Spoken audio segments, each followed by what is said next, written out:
Notação musical é o sistema de escrita que representa graficamente uma peça musical. É um conjunto de sinais gráficos que representam uma organização de sons, permitindo que o intérprete a execute semelhante à ideia do escritor, compositor ou arranjador.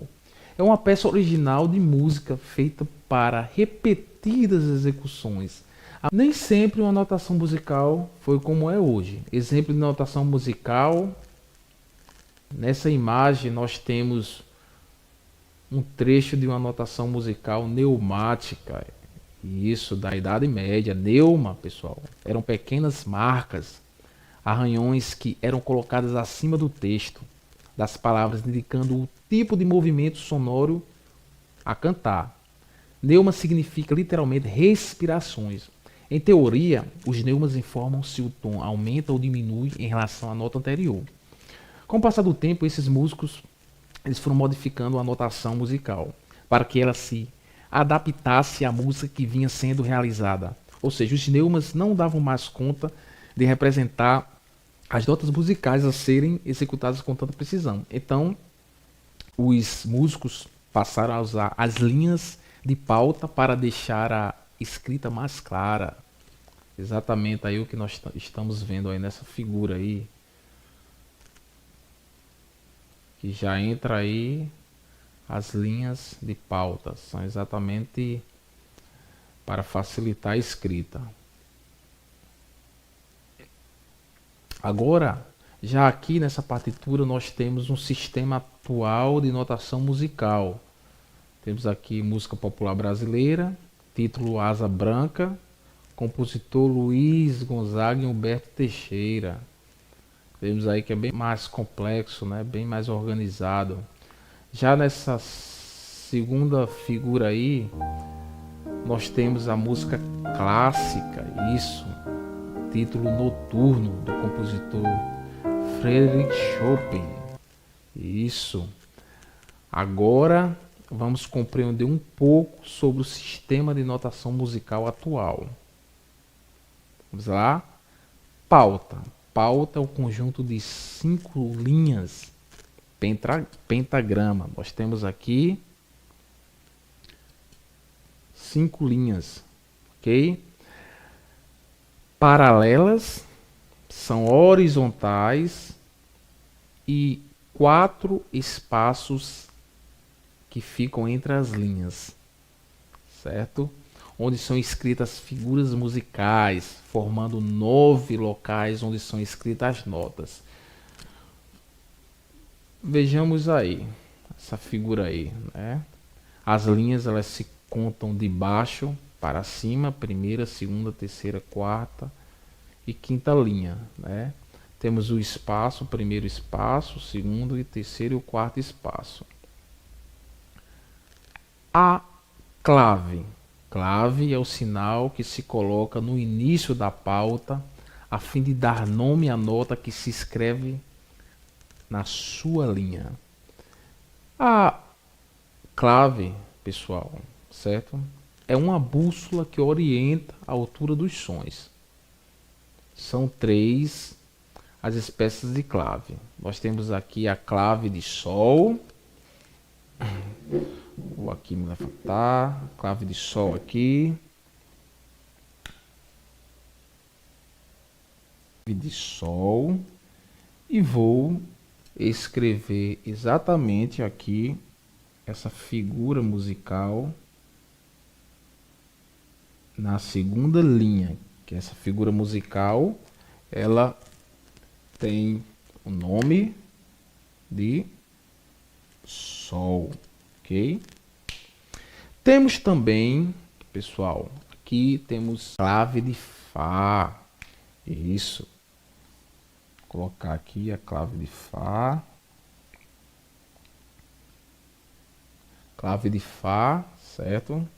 A clave de Fá, ela vai ser escrita exatamente na quarta linha, certo? Clave de Fá. Estão vendo bem aqui? Ok. Vou escrever. As claves mais usuais são a de Sol e Fá. Isso. Vejamos agora a relação da altura das notas, levando em consideração as respectivas claves. Vamos lá?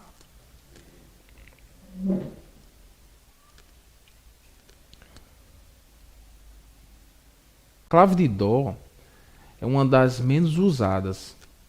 Ela é usada para a viola, para o trombone e, em alguns casos, no violoncelo. O correto é dizer clave de Dó, certo? Clave de Dó na terceira linha. Ou seja, você diz o nome e diz o sobrenome. Clave de Dó na terceira linha. Clave de Sol na segunda linha. Clave de Fá na quarta linha. Cada instrumento utilizará uma clave de acordo com a sua tessitura. Ou seja, é a nota mais grave e a mais aguda que aquele instrumento alcança. Tessitura é a nota mais grave e a mais aguda, que é o âmbito onde aquele instrumento toca, pode alcançar, certo? Igual a voz. A tessitura da minha voz vai, por exemplo, do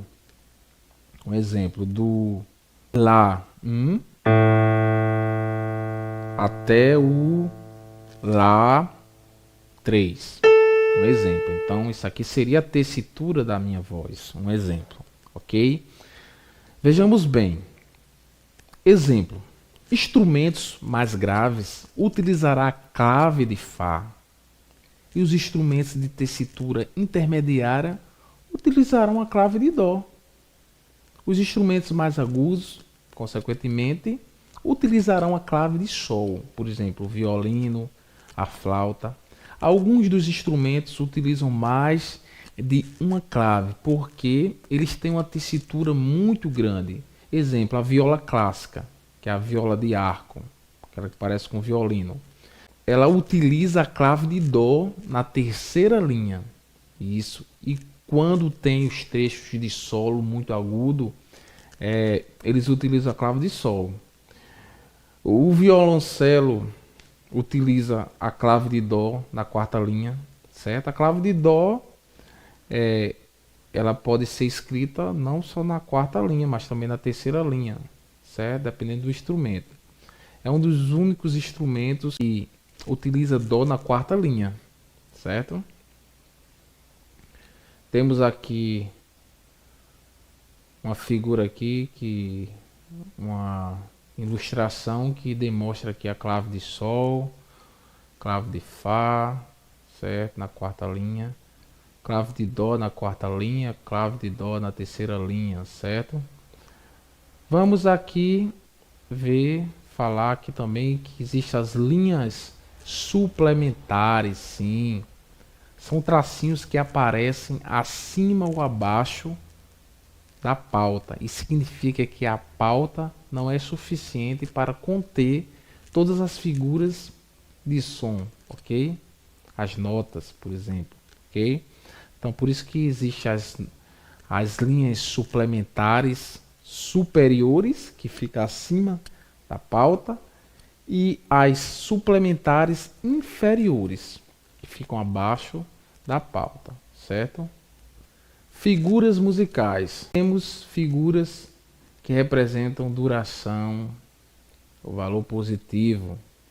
Figuras que indicam momentos de silêncio, pausa, valor negativo. Então, também é representado na notação musical.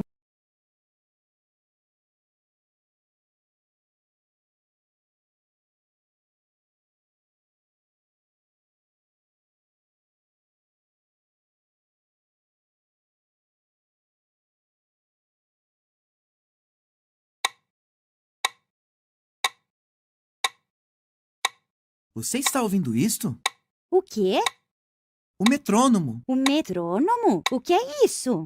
O metrônomo é um aparelho que se utiliza para indicar o tempo na música. Esses tiques que você está ouvindo soam de forma regular e permitem manter uma batida constante na hora de fazer ou tocar a música.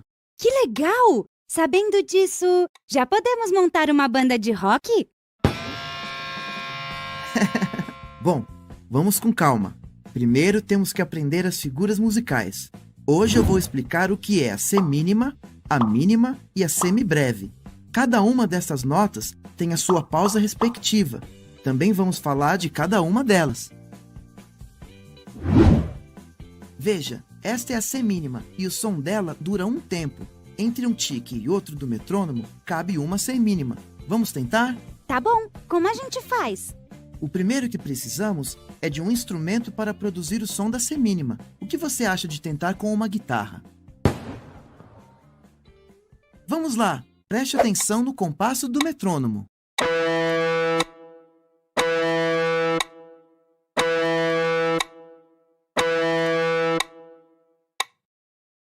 Que máximo! Uma pergunta. E quando não soa nada, por que sai essa nota?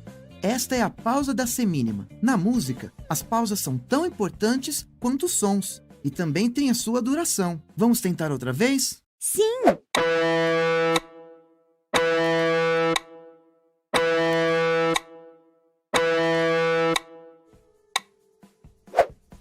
O que você achou da semínima e da sua pausa? Agora eu vou explicar para você a mínima. Veja, esta é a mínima. Ela tem o mesmo formato da semínima, mas se você olhar bem, a cabeça dela não é preta. E o que mais elas têm de diferente? Que ao invés de ser um tempo como a semínima, são 2 tempos. Ou seja, uma mínima equivale a 2 semínimas. Vamos ver!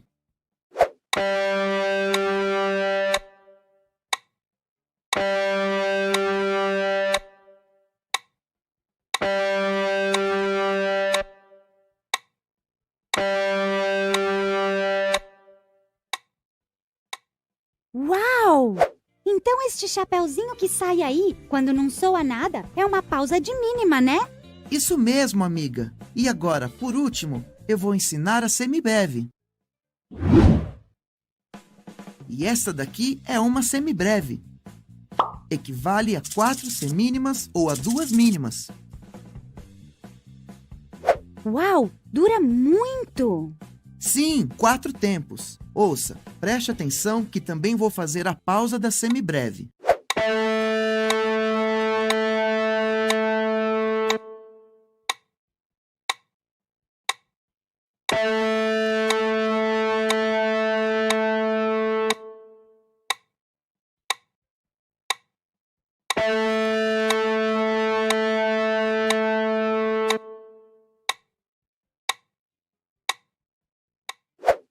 Entendi. E vejo que a pausa de semibreve é igual que a da mínima, só que de ponta cabeça. Isso mesmo! Você entendeu tudo? Sim, a semínima dura um tempo e a sua pausa também. A mínima dura 2 tempos e a pausa de mínima também. A semínima dura o dobro da mínima. E a semibreve dura 4 tempos e a sua pausa também. Além do mais, a semibreve dura o dobro de tempo que a mínima. Genial! Você quer tentar com uma música? Que ritmo! Muito bem! Hoje eu vou explicar o que é a semínima, uma colcheia e a semicolcheia. Cada uma dessas notas tem a sua pausa respectiva. Também vamos falar de cada uma delas. Veja, esta é a colcheia. É como a semínima, mas tem um colchete. E o que mais elas têm de diferente? Uma colcheia é a metade de uma semínima, ou seja, uma semínima são... 2 colcheias. Isso! Quando aparecem 2 colcheias juntas, elas também podem ser representadas assim. Vamos escutar com a minha guitarra.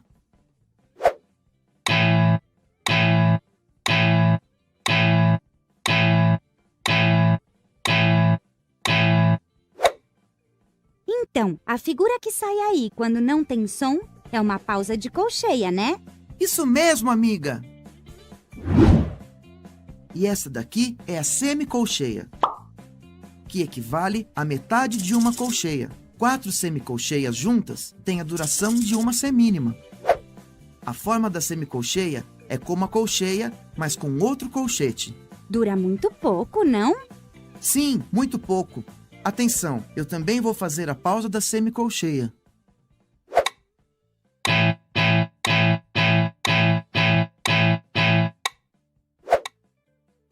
Entendi! E vejo que a pausa da semicolcheia é como a da colcheia, mas com outro colchete.